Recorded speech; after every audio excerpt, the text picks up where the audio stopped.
What I'm about to say has been known to offend people in the past. So if you are somebody who gets easily offended, try to take this with the best intentions. And I give this piece of advice, which rattles gets people's blood fired up. I give this advice whenever I'm talking to somebody who is running a startup business and it's themselves running the team and they are complaining about being so busy that they just can't get everything done.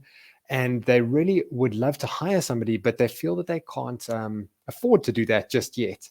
And here's the thing that I say that does seem to get people offended all the time. The thing is that if you feel that you can't afford to hire somebody right now, it's because of the fact that you haven't hired somebody yet. Let me explain what I mean. The fact that you are running around from pillar to post and always so busy running your business is often a result of not having somebody in your business to help you out. But I know when you're starting the business, and especially in those early days, we need to be so conscious of our costs and of keeping our overheads down that the idea of hiring somebody really scares us, and it can be quite intimidating. It's quite a big responsibility to actually hire somebody and to commit to pay them that salary at the end of every single month. But why do I say that if you can't afford to hire somebody yet, it's because you haven't hired somebody just yet? The reason I say that is because the busyness that is keeping you so busy is just busyness. It's business. It's like the admin that you could often hand over to somebody else. Does that sound like you, where maybe the things that are keeping you so busy and taking up all of your time is absolutely something that somebody else could do, but you feel that you don't have the money to pay them. And this is absolutely backwards. You've got it wrong. You've got it the wrong way around, because what I mean is that when you hire somebody and when somebody comes in and takes all of that admin off of your hands and frees up all of your time, that means that you can finally step into the role of the business owner and work on the business and not in the business. Now, you've heard that many times before, and it sounds like a little bit cliche, but it's so important that we as business owners work on the business and not in the business. If it's us that are doing all the work, like receiving orders, unpacking boxes, taking orders through the day, and then checking out those orders, pick packing and dispatching it ourselves, that is not the work that you should be doing as the owner of an online business. Your work should be reaching out to suppliers, doing new deals, finding out which relationships need strengthening, and then strengthening those, taking people for lunch, looking at new marketing opportunities, assessing your website to see where you can grow and expand and what promotions you can do, looking at your management accounts and seeing which weaknesses need to be attended to and which opportunities can be jumped on. Now, you can't do any of that if you are receiving stock, unpacking boxes, taking orders, pick, packing, and dispatching every single afternoon, and just keeping yourself busy with busyness. Now, if you had somebody who came into the business and took all of that off your plate so that you can do the stuff that you should be doing as a business owner, then what's going to happen? Well, you know what's going to happen. Your business is going to grow. Your sales are going to come in even higher, and you are going to be able to grow the business instead of just being caught in this never-ending cycle of just doing everything and being so busy that you just simply don't have time to grow the business. And it is a catch-22, because I know when it's early days, you don't have the money theoretically to pay for somebody's salary, but you need to get somebody in to take the admin off your hands so that you can grow the sales, which then affords their salary. And it's going to give you the time, the flexibility, and the freedom that you've really been wanting. Some people, they get a thrill. Like I sometimes chat to people and they're quite proud about the fact that they are so busy, and that they never have a spare moment and they're working until late hours of the night. That doesn't impress me. That just tells me that you need to hire somebody and that you don't have a team of people that is taking these menial jobs and doing it for you. Now, what kind of jobs should you be handing over? Because I know also as business owners, we tend to hold on to things. We tend to want to not let go. We kind of have a bit of a control issue. I know this from personal experience. But what could you be handing over to people? Something like picking, packing, and dispatching orders? Yeah, that's an easy one. What about customer service? Well, that's a little bit closer to our heart. We want to look after that, right? What about other aspects of the business? Well, the answer to that question of what you should be handing over to somebody else to do is anything that is done on a repetitive basis that could be put into a process, then that should be done by somebody else. And what I mean by that is that you can quite simply create a process. Like next time you're doing this task that you're doing time and time again, whenever you're doing something over and over and over, quite simply record the steps of the process. Record what you're doing. Step 1 is boom. Step 2 is this. And then if this happens, go here. If that happens, go there. And record the process. And the next couple times you do it, just kind of sense check it and see that it's still working. And then you've got a process and you can hand it over to somebody else because they can just follow the process because you've given them step 1, step 2, step 3. And all they need to do is just do the process. And this is clever use of your time. And that goes for the same thing when it comes to hiring people, because hiring people, that takes time. Have you ever hired somebody? Well, you know that there's the time of thinking about what the job specifications are going to be and who the ideal candidate would be. There's time in posting the job on multiple platforms. And then we start getting CVs. There's a lot of time that is taken up by going through the CVs and trying to figure out who is the right candidates to take to an interview. Then we've got to do the interviews and we've got to see who's going to second round. And then we've got to make a decision. It takes time. It takes time. But that time is well invested in the future of your business. Now, there's a tip that I want to share with you about how to find the correct candidates for your business. And you can also just avoid the whole process of putting out job descriptions and then waiting for applications to come in. And this is something that I've used in my businesses many times over the years. And that thing is actually going and go shopping for staff, for team members. And what I mean by that is maybe, in fact, let me explain it this way around. Maybe you've been in a restaurant or in a situation in a store before where in the restaurant your waiter, your waitress just like blows you away with their excitement, their attentiveness to detail, the way that they look after you, their friendliness, how they don't forget something, how like they are just really amazing at what they do. And you probably even recognize it. Maybe you even say to the person who you're lunching with and you say, "This is an amazing person. I'm quite impressed. You should hire that person. You should absolutely hire that person if you have a role that they would be suitable to in your business." This is what I did in my businesses over the years. When we were looking for customer support people, well, my favorite place to go shopping was Cape Union Mart. They had really good support people. You know, if you've been into Cape Union Mart, the store guys, they come in, they smile and they greet you and they know their products and they trained really, really well. And their culture is fantastic and they attract great people.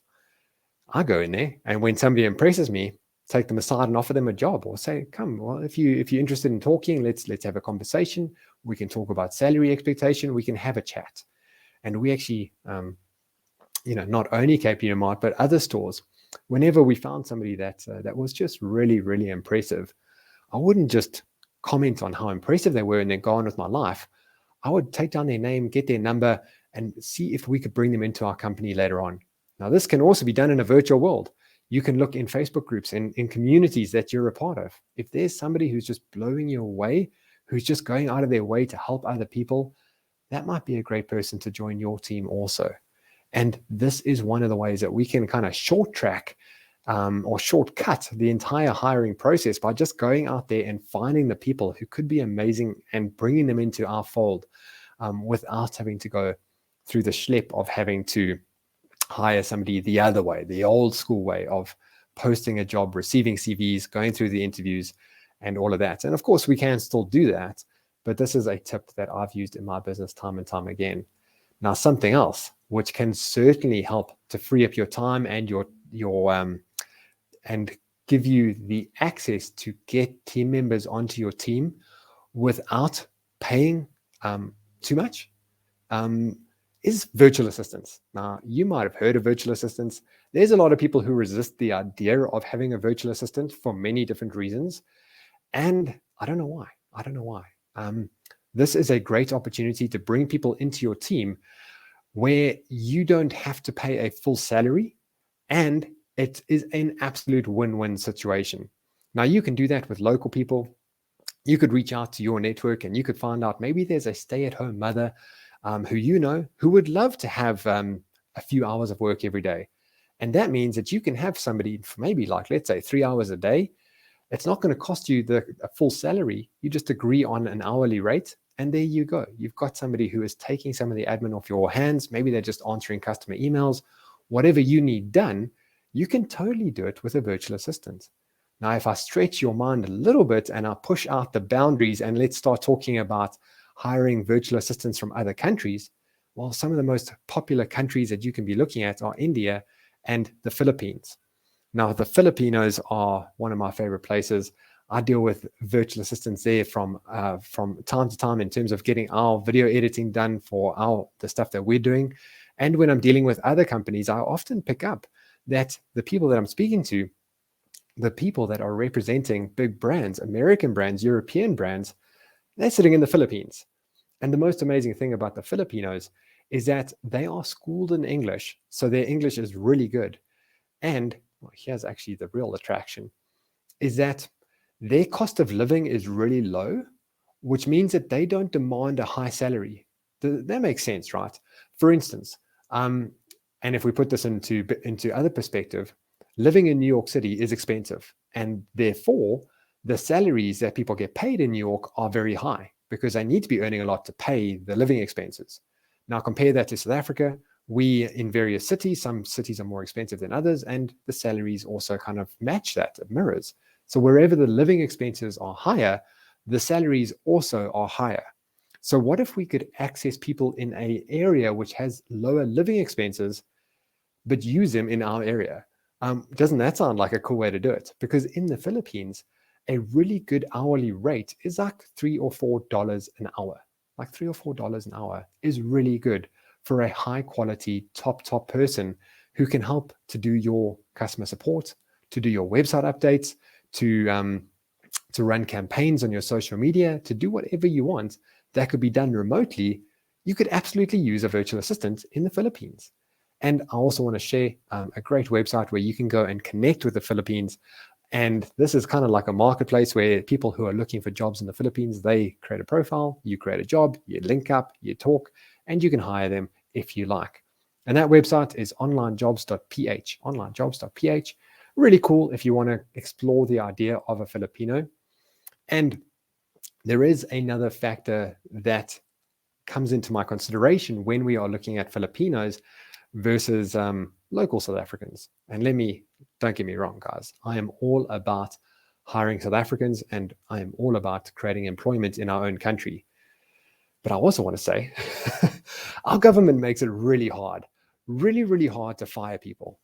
And with that in mind, I've been to the CCMA. Somebody took me there because I didn't follow the exact right procedure to fire somebody. Side note is, in the movies when you're angry with somebody and you just tell them to get out and you're fired. Yeah, you can't do that. Yeah. I learned that the hard way. It feels really good. In a really sadist kind of way. But years ago, I had a guy who was just let me down time and time again. And I just told him, you're out. And I went to the CCMA and I lost because South Africa procedures are very strict, very stringent. And you really, really need to be conscious of this when hiring somebody. And this comes to my other tip. And you would have heard this before, but I just want to reiterate, especially in the current conversation that we're having right now, the process of hiring somebody, you really need to hire slowly and then fire fast. So when you are hiring, you really need to go through the process that you can find the right person. And that becomes even more contextual when I just state it's really hard to fire somebody. There is a real process. And if you don't do it correctly, you're going to end up in the CCMA and you're probably going to lose. Then you just have to pay the person out a couple months' salary, which that's never fun. So this is a risk brought into hiring South Africans full-time onto your team, which can be avoided if you're hiring part-time South Africans without an employment contract, and you can do that locally, absolutely. There are still some contractual agreements. Your labor lawyer can talk to you about that, just in terms of CCMA stuff and hiring and firing. But if we have a Filipino assistant, If they aren't performing, we can tell them, sorry, this is your last paycheck, goodbye. And that's quite, I got to say, like in terms of a small business, like we don't want to have people on our team who are slowing us down and not delivering the same quality of work that everybody else is delivering. We need to release them. So hire slowly, choose the right people, and then fire fast. If there's somebody who is not up to standard, get rid of them. And I say that with love. I say that with absolute love. But ultimately, they are representing your brand. And if they aren't doing it justice, then let them go so that they can find an opportunity which better suits them and their skills. So hire slow, fire fast.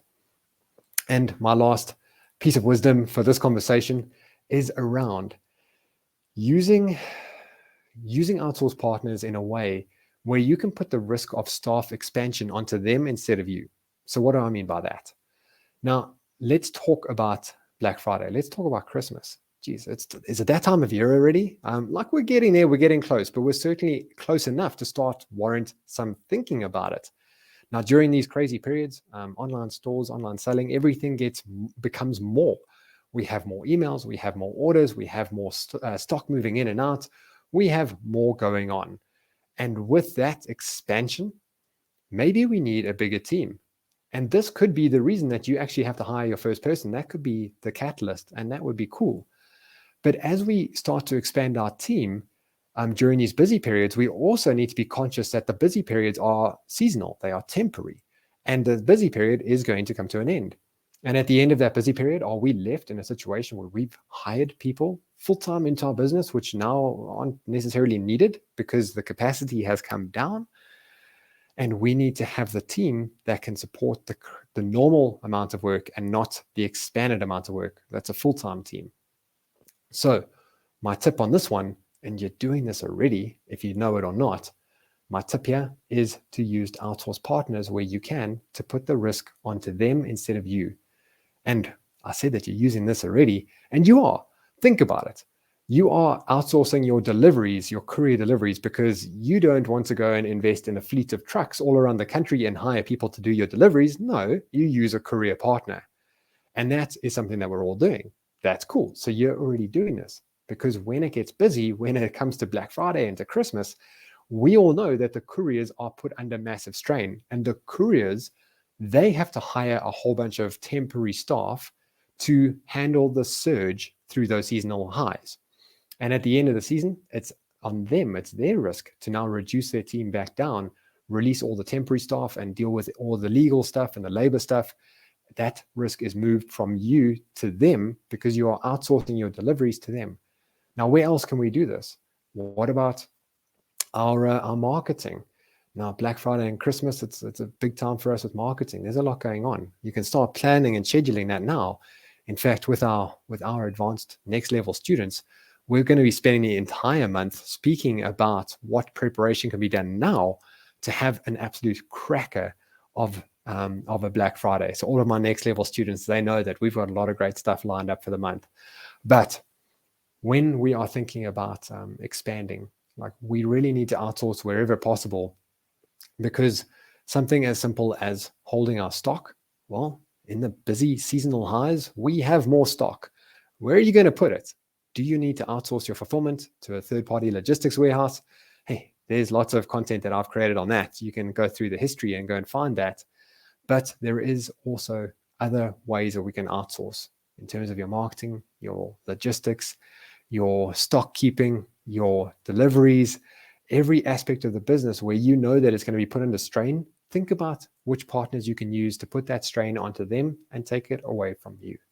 And that means that we can expand and contract our team theoretically by using our outsource partners and letting them expand and contract as we have busier and slower periods. And that is ways that we can hire without actually hiring. We let other people do it for us.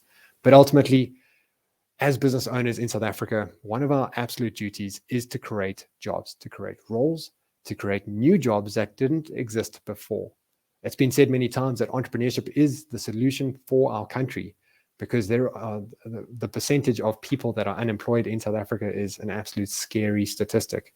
And the people who are creating those jobs, it's entrepreneurs. It is small and medium and growing businesses who are the ones that are creating these new roles. And just by creating one role, by hiring one person, that means that you have actually created two roles, because you've got a job, you've employed yourself, and you've hired somebody else. That is two other jobs in the market that can be filled by other people. It is two jobs that didn't exist before. And the person that you hire, they will now have a salary. They will be able to support their family, put food on the table. And I've got to tell you, when you start building a team, that is one thing that you just have to sit back and just recognize, that you are helping to improve our country. You are helping to improve these people's lives.